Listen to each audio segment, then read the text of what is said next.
ಎಲ್ರಿಗೂ ನಮಸ್ಕಾರ. Welcome to Sudha ಅಡುಗೆ ಚಾನಲ್ಗೆ ಸ್ವಾಗತ. ಇವತ್ತು ಇದಕ್ಕೆ ಬೇಳೆಕಾಳು ಸಾರು ಮಾಡುವುದು ಹೇಗೆ ಅಂತ ತಿಳ್ಕೊಳ್ಳೋಣ. ಬೇಕಾಗಿರೋ ಸಾಮಗ್ರಿಗಳು: ಟೊಮೊಟೊ, ಕರಿಬೇವು, ಕೊತ್ತಂಬರಿ ಸೊಪ್ಪು, ಈರುಳ್ಳಿ, ತೆಂಗಿನಕಾಯಿ, ಬೆಳ್ಳುಳ್ಳಿ. ಒಂದು ಪ್ಯಾನ್ಗೆ ಎಣ್ಣೆ ಹಾಕೊಳ್ಳೋಣ. ಎಣ್ಣೆ ಚೆನ್ನಾಗಿ ಕಾದ ನಂತರ ಅರ್ಧ ಟೀ ಸ್ಪೂನ್ ಸಾಸಿವೆ, ಸ್ವಲ್ಪ ಕರಿಬೇವು ಸೊಪ್ಪು, ಸ್ವಲ್ಪ ಚೆನ್ನಾಗಿ ಕಾಯ್ದ ನಂತರ ಸ್ವಲ್ಪ ಈರುಳ್ಳಿ, ಬೆಳ್ಳುಳ್ಳಿ ಸ್ವಲ್ಪ ಜಜ್ಜಿ, ನಂತರ ಟೊಮೊಟೊ ಚೆನ್ನಾಗಿ ಸ್ಮಾಶ್ ಮಾಡಿ ಬೇಯಿಸಬೇಕು. ಚೆನ್ನಾಗಿ ಬೇಯೋ ತನಕ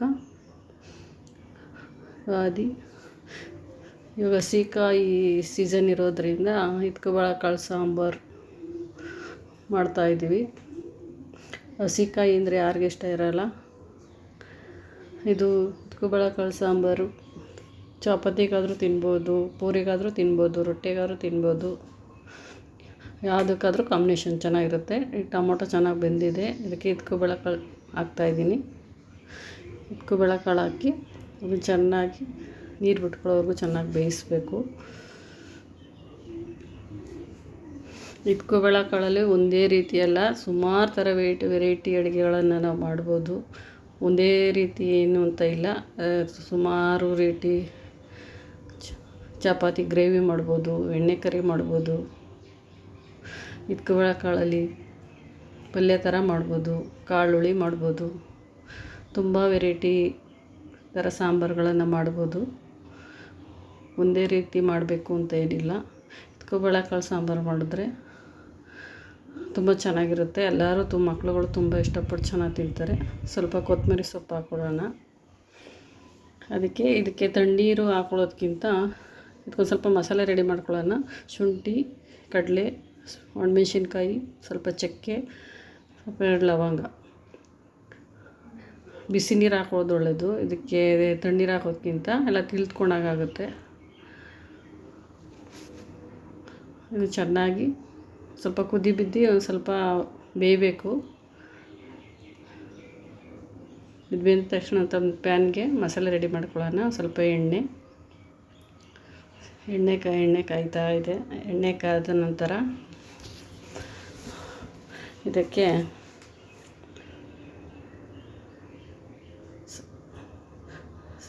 ಒಣಮೆಣ್ಸಿನ್ಕಾಯಿ ಹಾಕ್ಕೊಳ್ಳೋಣ. ಒಂದು 7ರಿಂದ 8 ಒಣಮೆಣ್ಸಿನ್ಕಾಯಿ ಹಾಕ್ಕೊಳ್ಳೋಣ.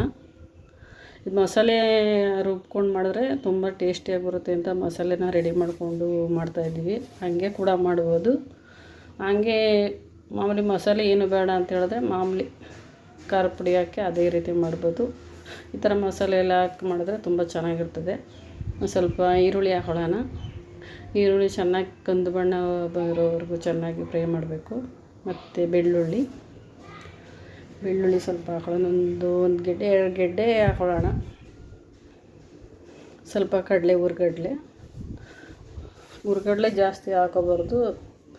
ಸ್ವಲ್ಪ ಶುಂಠಿ, ಸ್ವಲ್ಪ ಕಡಲೆ ಹಾಕ್ಕೊಂಡ್ರೆ ಸಾಕು. ಒಂದು 2 ಚಕ್ಕೆ, ಒಂದು 4 ಲವಂಗ, 4ರಿಂದ 5 ಲವಂಗ, ಒಂದು ಇಟ್ಕೊಂಡಿರೋ ಅಂಥ ಟೊಮಟೊ ಹಣ್ಣು, ಒಗ್ಗರಣೆಗೂ 2 ಹಾಕ್ಕೊಂಡಿರ್ತೀವಿ. ಇದಕ್ಕೂ ಹಾಕ್ಕೊಳ್ಳೋಣ. ಸ್ವಲ್ಪ ತೆಂಗಿನಕಾಯಿ ಎಲ್ಲ ಚೆನ್ನಾಗಿ ಹುರ್ಕೊಳ್ಳೋಣ. ಚೆನ್ನಾಗಿ ಬೆಂದಿದೆ. ಸ್ವಲ್ಪ ಅರಿಶಿನ ಹಾಕ್ಕೊಳ್ಳೋಣ. ಇದನ್ನು ಎಲ್ಲ ಮಿಕ್ಸಿ ಜಾರ್ಗೆ ಹಾಕ್ಕೊಂಡು ಗ್ರೈಂಡ್ ಮಾಡ್ಕೊಳ್ಳೋಣ.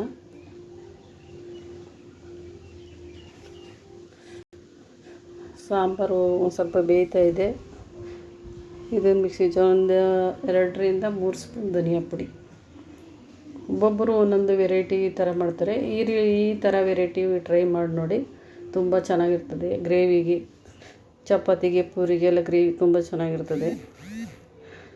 ಈ ರೀತಿ ಒಮ್ಮೆ ಟ್ರೈ ಮಾಡಿ. ಮಿಕ್ಸಿಗೆ ಹಾಕ್ಕೊಂಡು ರುಬ್ಕೊಳ್ತಾ ಇದ್ದೀವಿ. ರುಬ್ಬಾಯಿತು. ತುಂಬಾ ನುಣ್ಣಗೆ ರುಬ್ಕೋಬೇಕು. ರುಬ್ಬಾಗಿದೆ, ಮಸಾಲೆ ರೆಡಿಯಾಗಿದೆ. ಇದು ಕಾಳೆ ಬೇಯ್ತಾ ಇರೋದಕ್ಕೆ ಹುಯ್ಬೇಕು. ಮಸಾಲೆನ ಹಾಕ್ತಾಯಿದ್ದೀನಿ. ಮಸಾಲೆ ಕುದೀತಾ ಇದೆ. ಇದಕ್ಕೆ ನಾವು ತರಕಾರಿ ಬೇಕು ಅಂದರೆ ಆ್ಯಡ್ ಮಾಡ್ಕೋಬೋದು, ಬೇಡ ಅಂದರೆ ಕ್ವಿಕ್ ಮಾಡ್ಬೋದು. ಇದಕ್ಕೆ ತರಕಾರಿ ಅಂದರೆ ಆಲೂಗಡ್ಡೆ, ಬದನೇಕಾಯಿ ಬಿಟ್ಟರೆ ಇನ್ಯಾವುದೂ ಚೆನ್ನಾಗಿರಲ್ಲ. ಬೇಕು ಅಂದರೆ ಹಾಕೋಬೋದು, ಬೇಡ ಅಂದರೆ ಇಲ್ಲ, ಅದು ನಿಮ್ಮ ಚಾಯ್ಸು. ಹಾಕಿದ್ರೆ ಸಾಂಬಾರು ಜಾಸ್ತಿ ಆಗುತ್ತೆ. ಇಲ್ಲ ಒಬ್ಬೊಬ್ರಿಗೆ ತರಕಾರಿ ಇಷ್ಟ ಆಗೋಲ್ಲ, ಇಷ್ಟ ಆಗಿಲ್ಲ ಅಂದರೆ ಅದು ಬೇಡ. ಆಲೂಗೆಡ್ಡೆ ಬದನೇಕಾಯಿ ಹಾಕಿದ್ದೀನಿ, ಮತ್ತು ಕೊತ್ತಂಬರಿ ಸೊಪ್ಪನ್ನು ಆ್ಯಡ್ ಮಾಡ್ತಾಯಿದ್ದೀನಿ. ಎಲ್ಲ ರುಚಿಗೆ ತಕ್ಕಷ್ಟು ಉಪ್ಪು ಆ್ಯಡ್ ಮಾಡಿ ಸ್ವಲ್ಪ ಎಲ್ಲ ಮಿಕ್ಸ್ ಆಗೋ ಥರ ಎಲ್ಲ ತಿವ್ರಿ. ಒಂದು ವಿಜಿಲ್ ಬರೋವರೆಗೂ ಮುಚ್ಚಬೇಕು. ಒಂದು ವಿಜಿಲ್ ಸಾಕು.